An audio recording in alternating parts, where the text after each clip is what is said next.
తిరుపతిలో జరిగిన తొక్కిసలాట తిరుమల దేవస్థానానికి వచ్చినటువంటి వాళ్ళు వైకుంఠ దర్శనానికి సంబంధించినటువంటి దాంట్లో తొక్కిసలాట జరిగినటువంటి అంశం.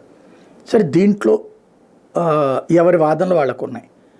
కాకపోతే అక్కడ పూర్తి అనుభవం ఉన్నటువంటి వాళ్ళకి లేదా ఆ వ్యవహారాల మీద పూర్తి అవగాహన ఉన్నటువంటి వాళ్ళకి తెలిసిన వాస్తవం వేరుగా ఉంటుంది, అట్లాగే ప్రాక్టికల్గా వేరుగా ఉంటుంది. నేను ఇక్కడ వీళ్ళు దోషి అని చెప్పను, ఎందుకంటే చంద్రబాబు గారు ఆ పని చూసుకుంటారు, ప్రభుత్వం ఆ పని చూసుకుంటారు. కానీ వ్యవస్థ ఎవరు చూస్తారు, గతంలో ఎట్లా ఉండేది, ఇప్పుడు ఏం జరిగింది, ఈ నిజం సమీక్షించుకుంటే అర్థమైపోతుంది. తిరుమలలో టిక్కెట్ల వ్యవహారాలు, ఈ వైకుంఠ దర్శనం, ఈ పనులన్నింటినీ చూసేటటువంటి అధికారి JEO are additional EO, JEO are additional EO అంటే వాళ్ళే ఈ వ్యవహారాలు చూసేది. అదే సందర్భంలో గతంలో వైకుంఠ ఏకాదశికి సంబంధించి జరిగే ప్రొసీజర్ ఏంటంటే JEO collector, JEO EO collector SP vigilance department, ఈ 5గురు కలిసి ముందు ఇవన్నీ చెక్ చేస్తారు. ఎక్కడెక్కడ కౌంటర్లు పెడుతున్నారు, ఆ కౌంటర్ల దగ్గర పరిస్థితి ఏంటి అన్నటువంటిది. ఆ తర్వాతన ఒక సిస్టమ్, ఇదంతా సమీక్షలు జరుగుతాయి అన్నమాట. దాని తర్వాత ఇది అందరూ కూర్చుని చైర్మన్ కూడా వచ్చాక, చైర్మన్ ఉంటే చైర్మన్తో సహా అనమాట. తర్వాతన ముందు ఈ సమీక్షలు పూర్తయిపోయాక అడ్మినిస్ట్రేషన్ అంతా కూడా జేఈఓ చేతిలోనే ఉంటుంది. లేదా ఇప్పుడు జేఈఓ కాకుండా అడిషనల్ ఈఓ అంటున్నారు. ఇందులో ప్రధానమైనటువంటి కాన్సెప్ట్ ఏంటంటే ఏం చేయాల్సి ఉంది, గ్రౌండ్ లెవెల్లో ఇప్పుడు 9 ప్రాంగణాలు అనుకుందాం.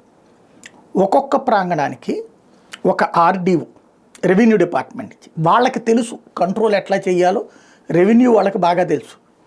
ఒక ఆర్డీఓ, ఒక డిఎస్పి, అట్లాగే ఒక ఏవిఎస్ఓ అంటే గుడి తరపున ఉన్నటువంటి విజిలెన్స్ సెక్యూరిటీ ఆఫీసర్, ఒక CI rank officer, deputy EO, గుడి తరపున 9 మంది డిప్యూటీ ఈఓలు.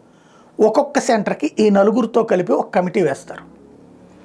వాళ్ళకే రెస్పాన్సిబిలిటీ.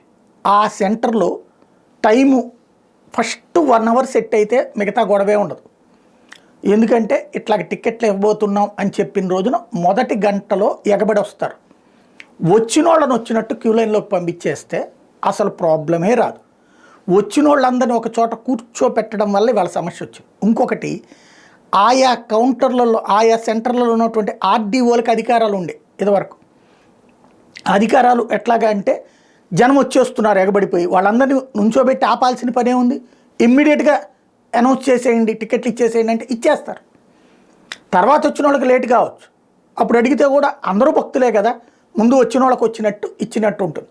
దానికి తోడు వీళ్ళ పని ఏంటి, అక్కడ అంబులెన్స్ ఉందా లేదా, పోలీసులు ఎంతమంది ఉన్నారు, సరిపోతారా లేదా, లోపల ఈ టికెట్కి సంబంధించినటువంటి పేపర్ సరిగ్గా ఉందా లేదా, ఇంకు సరిగ్గా ఉందా లేదా అందులో, అట్లాగే ఆ లోపల తగినటువంటి వెంటిలేషన్ ఉందా, లైటింగ్ ఉందా, అక్కడ కావాల్సినటువంటి ఆహారం ఏర్పాటు చేయగలుగుతామా లేదా, చేస్తున్నామా లేదా, ఇవన్నిటి కోఆర్డినేట్ చేసుకోవడానికి ఒక్కొక్క దాంట్లో ఆర్డీఓ స్థాయి అధికారి పర్యవేక్షణలో ఈ 60 మంది పనిచేసేవాళ్ళు.